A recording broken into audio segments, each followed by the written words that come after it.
بسم اللہ الرحمن الرحیم، اللہ کے نام سے شروع جو بڑا مہربان نہایت رحم والا ہے۔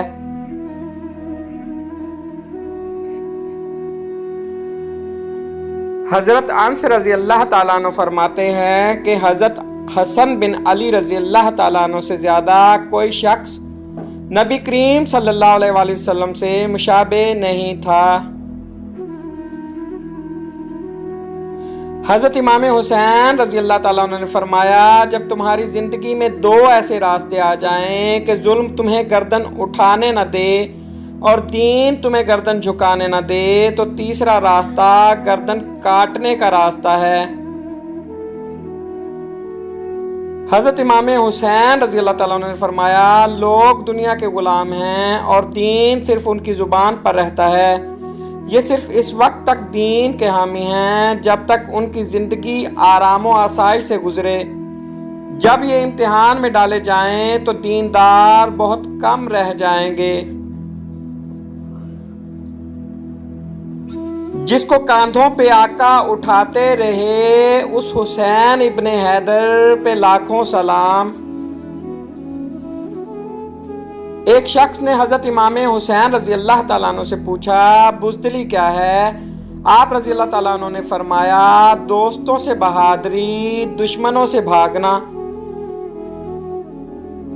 حضرت امام حسین رضی اللہ تعالیٰ عنہ فرماتے ہیں، اگر دنیا میں انقلاب لانا چاہتے ہو تو تہذیب نفس کا آغاز خود سے کرو، دنیا خود بدل جائے گی۔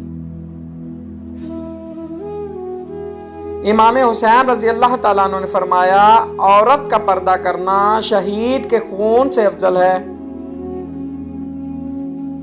افضل ہے کل جہاں سے گھرانہ حسین کا، نبیوں کا تاجدار ہے نانا حسین کا۔ ایک پل کی تھی بس حکومت یزید کی، صدیاں حسین کی ہیں زمانہ حسین کا۔ امام حسین رضی اللہ تعالیٰ عنہ فرماتے ہیں کہ اگر دنیا میں تمہیں کبھی شدت سے غم ملے تو گھبرانا مت، میرے غموں کو یاد کر لینا، تمہارے غموں کا بوجھ ہلکا ہو جائے گا۔